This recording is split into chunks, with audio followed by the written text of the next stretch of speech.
For the second straight week, the PFL is back. This week, it is going down on a Friday, not a Thursday, and it will be in Salt Lake City, Utah, where we will see the lightweights and the light heavyweights go at it for the second fight of their regular season. If you get big victories, you make the playoffs. If you don't, you go home. The headlining spot will be in the lightweight division between Cassius Clay Collard and Mads Burnell, and the co-main event will be at light heavyweight with Impa Kasanganay, last year's champion, taking on Jakob Nedoh. Let's talk about the standings as we get into this week and what there is at store for these fighters. And then we will transition from PFL into the company that they own but still put on separate shows with, Bellator. Bellator will be happening in Dublin, and we have a championship fight to discuss there. So PFL playoff spots, Bellator championship fight with Jason Jackson, all here right now.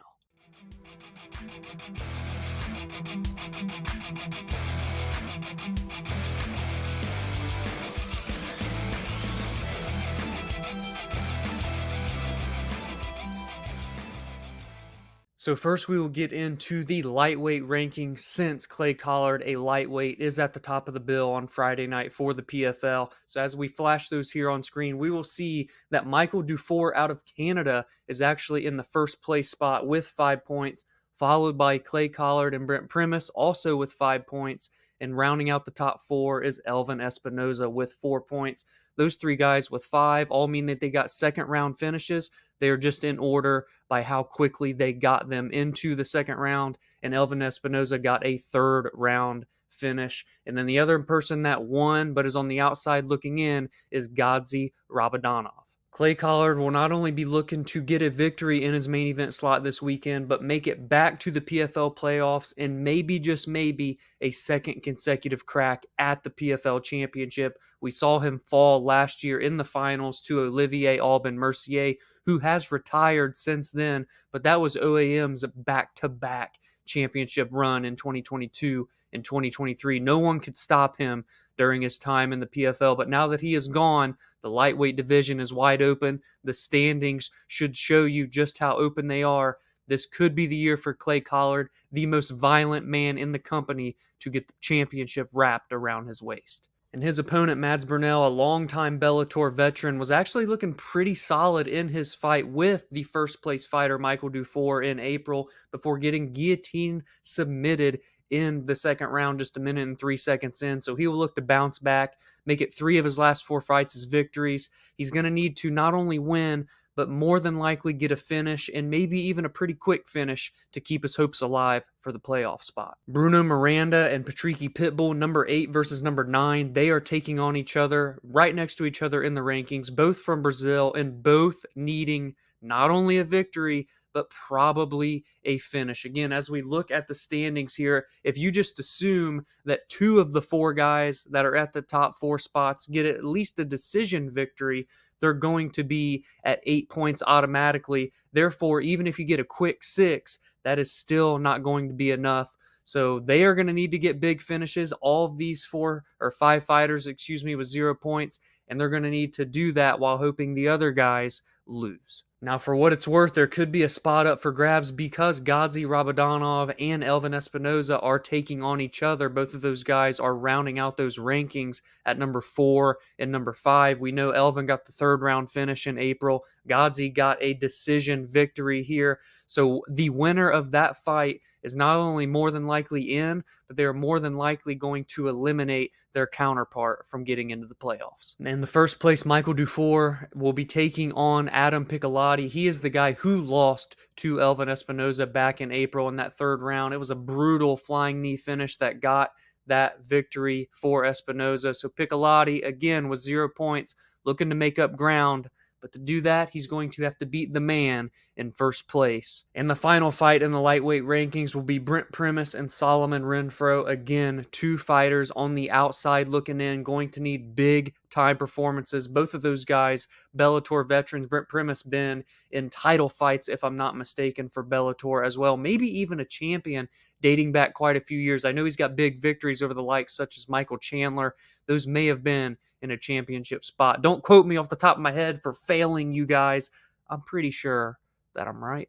Question mark. And this is where things get real fun because we will now go from the lightweights to the light heavyweights, and these rankings are absolutely bananas. All 5 winners back in April for the light heavyweight division all got first round finishes. So in order, the number 1 through number 5 spot, Rob Wilkinson, Josh Silveira, Dovletdzhan, Yagshimuradov. Oh, I almost nailed that name. Let's start again. Dovletdzhan, Yagshimuradov. There we go. Not bad for the second try. Impa Kasanganay, last year's winner, and Antonio Carlos Jr., another UFC veteran, rounding it out there in the 5 spot. All 6 of them, or all 5 of them, got quick 6 first round finishes.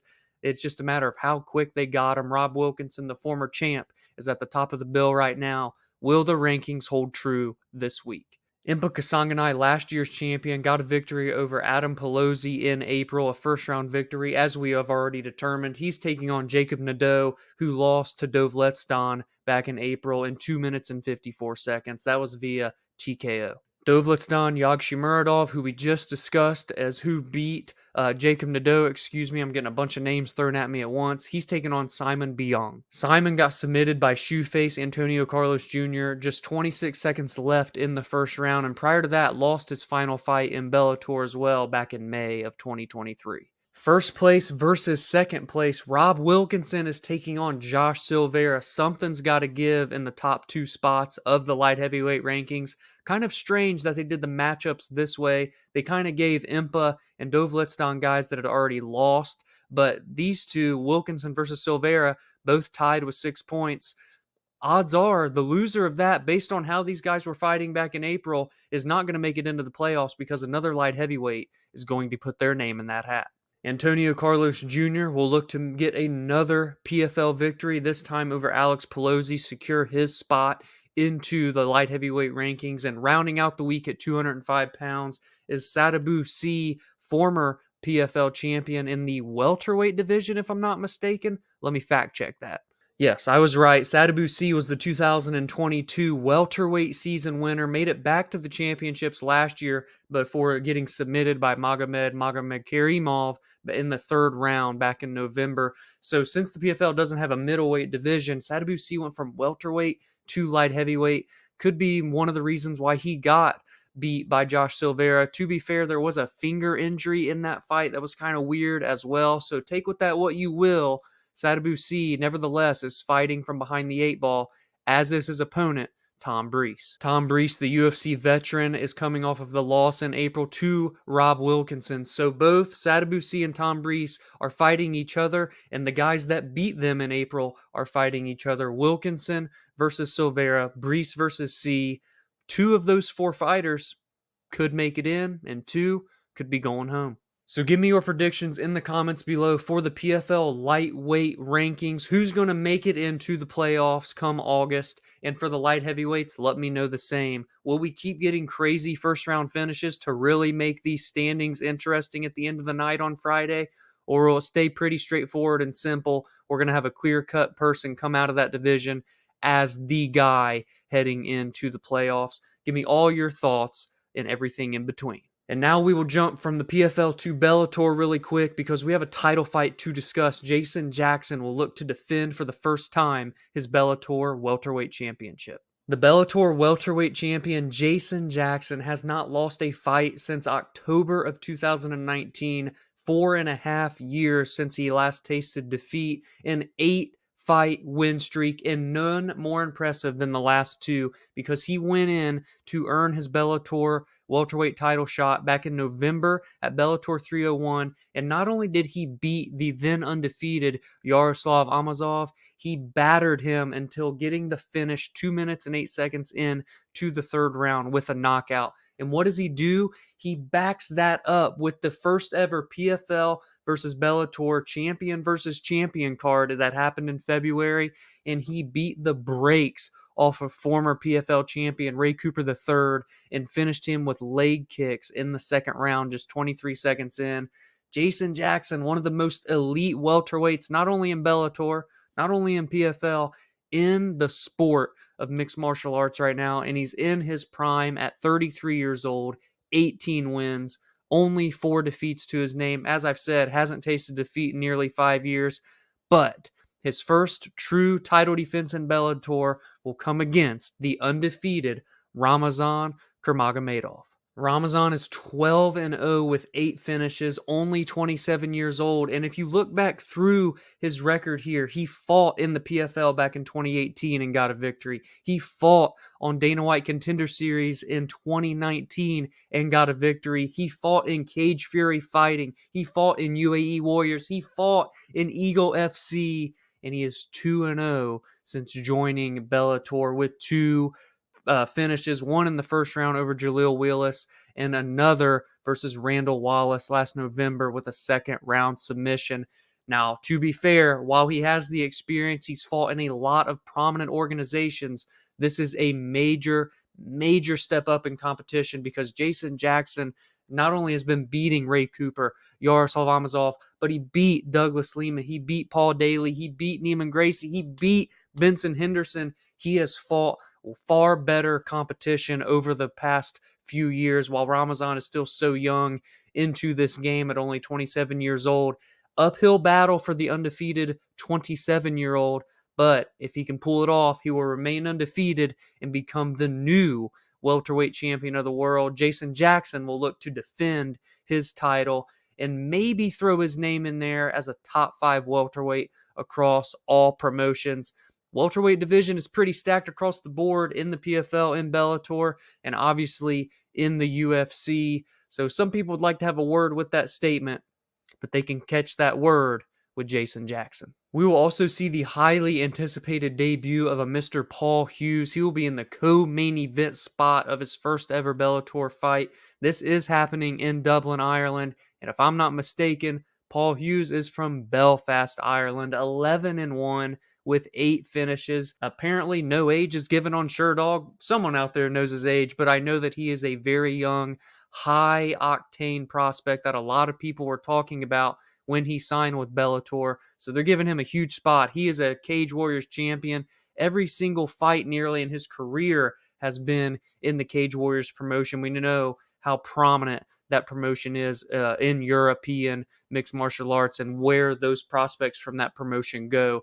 Just see the likes of Ian Machado Gary, Conor McGregor, so on and so forth. There is an important fight happening in the women's featherweight division as well, as Sinead Kavanaugh will be taking on Arlene Blencowe. Both have challenged for the title before. Both are looking to challenge for the title again. In order to do so, they will have to fight each other. Chris Cyborg, the Bellator featherweight champion, just got another boxing victory. It was a knockout this past weekend, but she's had a lot of energy, I guess you would say, thrown out on social media against the PFL and Bellator for not getting her fights, never putting her against Leah McCord, as we all thought was the next clear fight. So I'm not quite sure what's going on with her and her championship, but Sinead and Arlene are fighting while they're just waiting to see what happens with the champ in their division. A win for either of those girls puts them right back in the mix, I'm sure. Leah McCourt still sits at the top of that contender list. We will also see the brother of Zabit Magomedsharipov fighting on this card. Sharipov, the 9-0 Hassan Magomedsharipov, 9-0. I believe he's 22, 23 years old. Very, very young fighter. 23 with 7 of his 9 victories coming by stoppage. He's fought now 4 times in the Bellator cage with 3 finishes, so he will look to improve to 10-0, keep his perfect record, and keep that last name alive.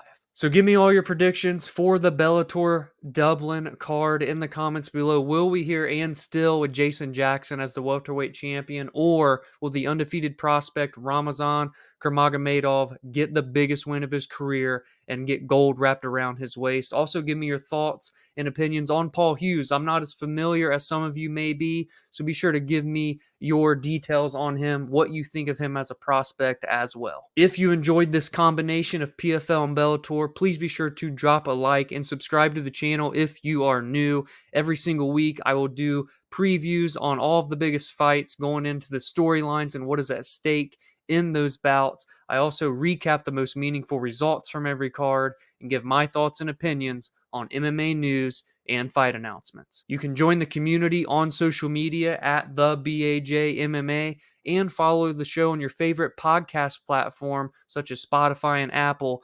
Episodes release every Friday and Monday on audio listening platforms such as those. Have a great rest of your day, and I will see you in the next video.